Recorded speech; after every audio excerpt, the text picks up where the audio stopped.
¿qué tal? Espero que estés bien donde te encuentres. ¿Te gustan las historias? A mí me encantan. Y quiero compartir contigo una historia que se encuentra en la Biblia. Una historia que compartió Jesús, una parábola. En 8 versículos te invito a que profundicemos el contenido que tiene esta historia para nosotros. Te invito a meditar en los pensamientos que Dios tiene, pensamientos de paz. Acompáñame. Querido Dios, en el nombre de Jesús queremos agradecerte por este momento que nos regalas e invitarte a que nos ayudes a comprender tu santa palabra. Danos la capacidad de vivirla, de entenderla, de obedecerla y de compartirla. En el nombre de Jesús. Amén. Esta historia se encuentra registrada en el Evangelio de Lucas, el capítulo 18, del versículo 1 al 8. Dos lecciones importantes se encuentran en esta historia, que te invito a que tú puedas leerla con tranquilidad en tu hogar. Esta historia nos presenta dos lecciones centrales. En el versículo 1 encontramos inmediatamente la primera lección. Les refirió también Jesús una parábola sobre la necesidad de orar y no desmayar. Esta verdad central que desprende dos principios importantes: la necesidad de orar y la necesidad de no desmayar. Aunque estas dos lecciones se aplican al pueblo de Dios en todas las edades, tienen una referencia especial al periodo final antes de la venida de Cristo. ¿Cómo sabemos esto? Porque el contexto en el que está la historia nos presentan el panorama al que se refiere Jesús. Déjame presentarte rápidamente. El libro de Lucas, el capítulo 17, del verso 26 al 37, es el contexto. Habla de los días de Noé y de los días de Lot. Luego tú puedes leer con tranquilidad estas citas en Lucas capítulo 17. Es allí donde Jesús, hablando de la venida del reino, él menciona esta historia. Al concluir la parábola, Jesús hace una pregunta en el versículo 8. Cuando venga el Hijo del Hombre, ¿hallará fe en la tierra? Ahora, toda pregunta tiene una respuesta en la Biblia. La encontraremos al final. Hay además aquí en esta parábola símbolos, y es importante que nosotros los podamos identificar para encontrar el mensaje. En primer lugar tenemos el juez de la parábola. Había en una ciudad un juez que ni temía a Dios ni respetaba a hombre. El versículo 7 nos da la representación de este juez. Este juez es un juez injusto que no teme a Dios.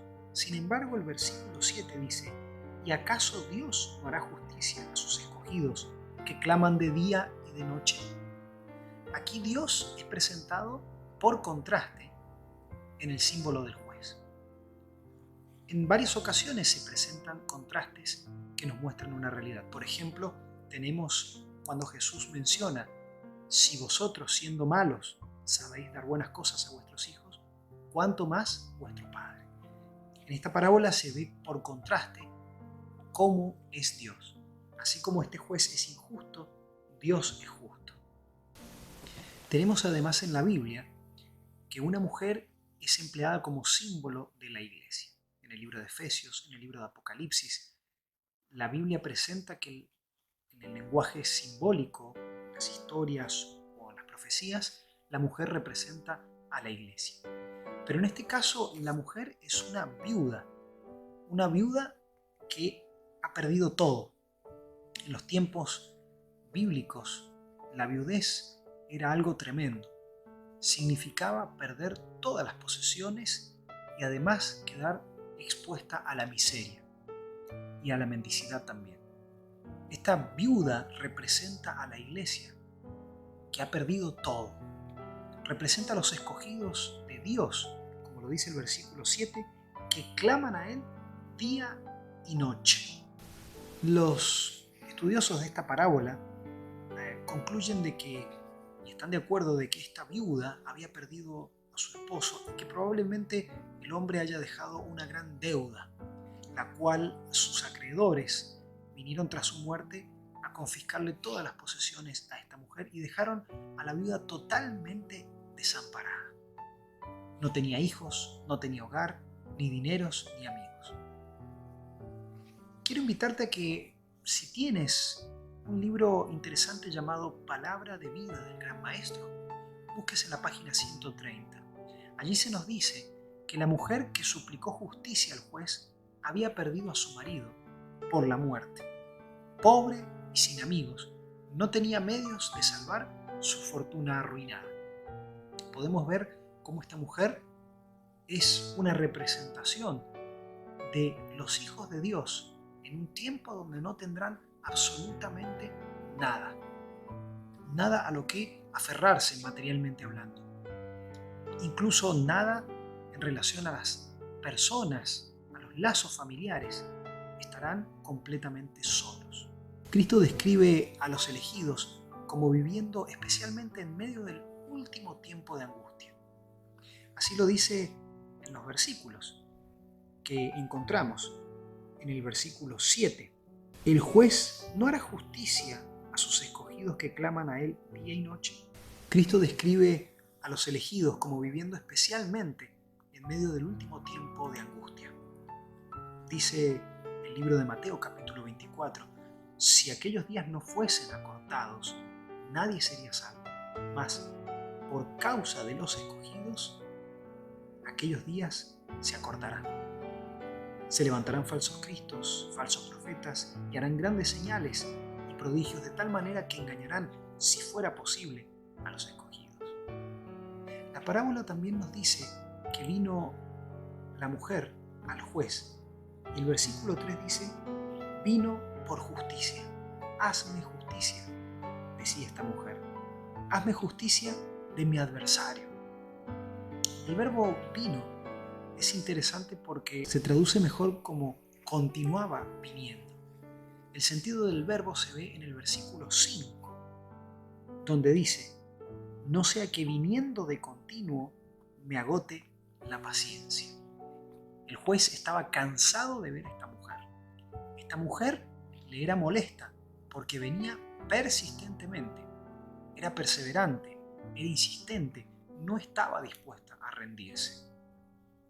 Pero hay además un adversario en esta historia. La viuda le pide al juez que le haga justicia de mi adversario. Nosotros conocemos bien que hay un adversario. En 1 de Pedro 5:8 se nos advierte de que debemos ser sobrios y estar muy atentos, pues tenemos un adversario, el diablo, que anda como un león rugiente. También se nos presenta en varias ocasiones al diablo como el adversario. Escucha lo que dice Elena de White. Satanás es su gran adversario. La obra de Satanás como acusador empezó en el cielo. Esta ha sido su obra en la tierra desde la caída del hombre y será su obra en un sentido especial mientras nos acercamos al fin de la historia de este mundo. Ahora, la historia dice que el juez no quiso. En el versículo 4 dice, y él no quiso por algún tiempo. Hubo una demora. El juez demoró en responder a las súplicas de la viuda. Del mismo modo, Dios se demorará en responder a la súplica de sus escogidos. Lo dice el versículo, se tardará en responderles. El versículo 7 dice, ¿se demorará en responderle? Este versículo ha sido traducido en otras versiones de la siguiente manera. La Nueva Versión Internacional dice, ¿lo seguirá posponiendo? La Biblia de Jerusalén traduce, incluso cuando se demora en ayudarlos. Otra traducción reza, aunque retrase la venganza en su nombre. Está claro que Dios demorará en responder a su pueblo. Sin embargo, el contraste entre Dios y el juez es más que claro. El juez se demora caprichosamente, se quiere sacar a esta mujer de encima y por eso es que responde al final. Sin embargo, Dios demora en responder por otros motivos. Él tarda su respuesta porque los ama. Ahora quiero llevarte al panorama profético de esta parábola. Esta parábola representa nos da características de una profecía. Nos habla claramente de Dios, el juez. Nos habla de un adversario, el diablo. Nos habla de una mujer que ha perdido todo, su iglesia, los creyentes, y nos dice que esta mujer suplica, pide justicia.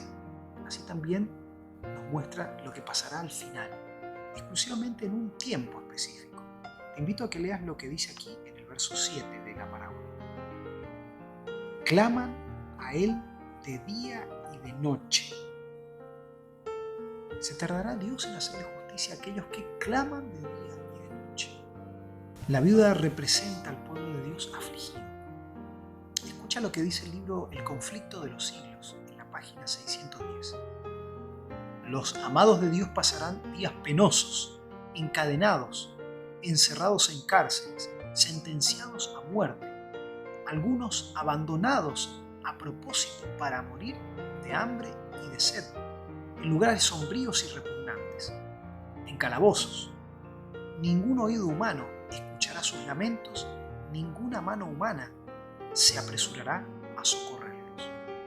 Momentos terribles serán esos. No ha llegado hasta este momento una situación como esta. Nosotros podemos ver lo que está pasando en el mundo. Sin embargo, esto es una situación totalmente diferente.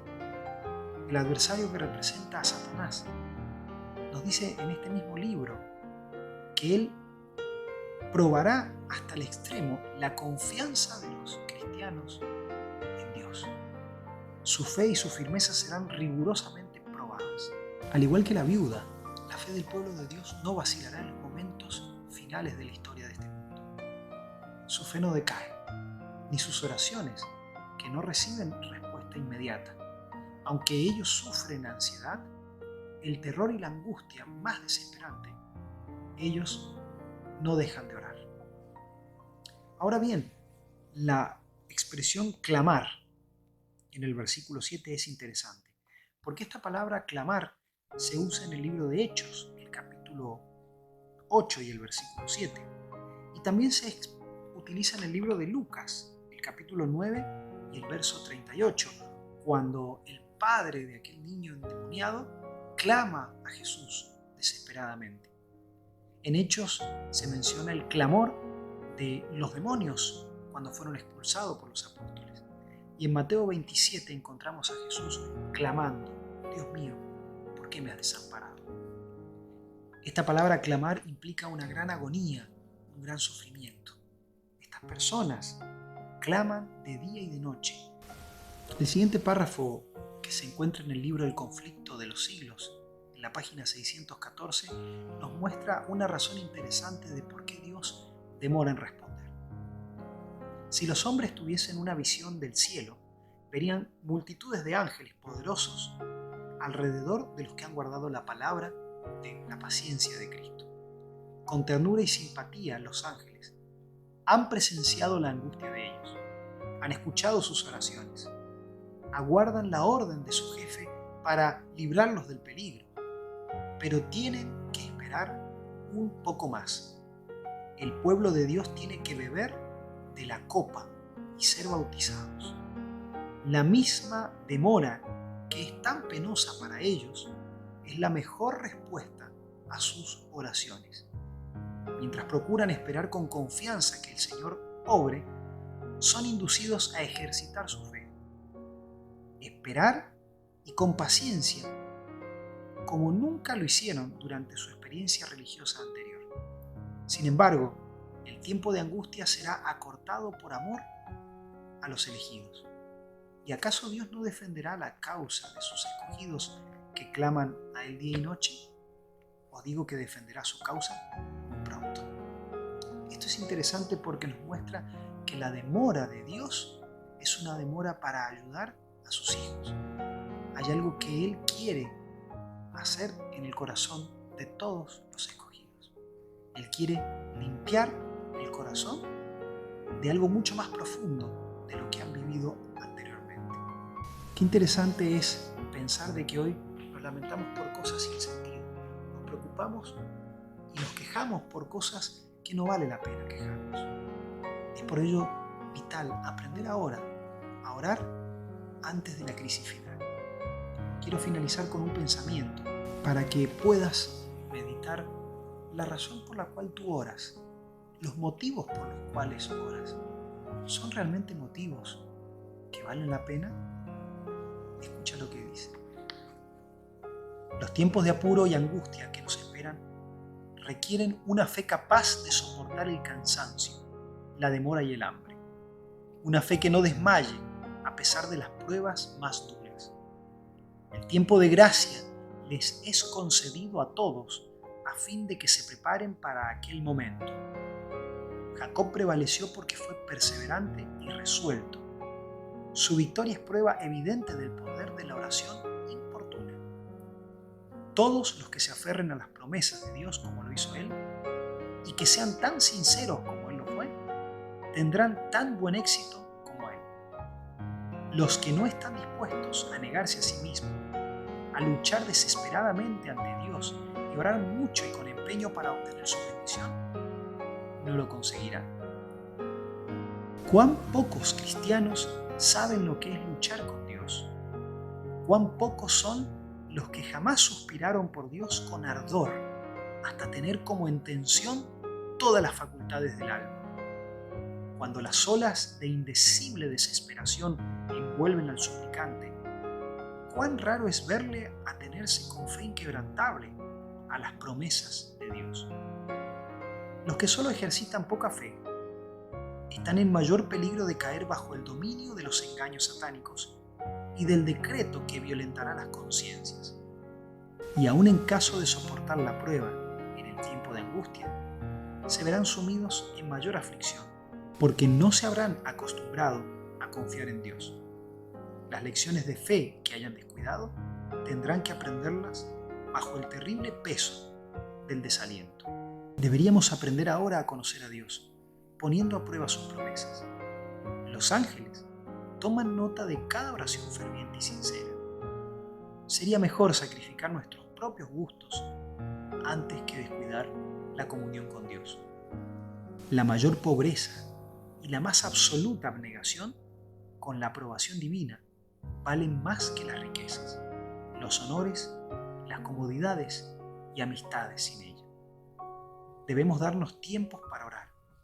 Si nos dejamos absorber por los intereses mundanos, el Señor puede darnos ese tiempo que necesitamos quitándonos nuestros ídolos, ya sean esto oro, casas o tierras feraces. Quiero recordarte, mi querido amigo, mi querida amiga, la oración mueve el brazo de la omnipotencia. ¿Vale la pena orar? Claro que sí. ¿Sabes por qué? Porque Dios tiene para ti pensamientos de paz. Que Dios te bendiga.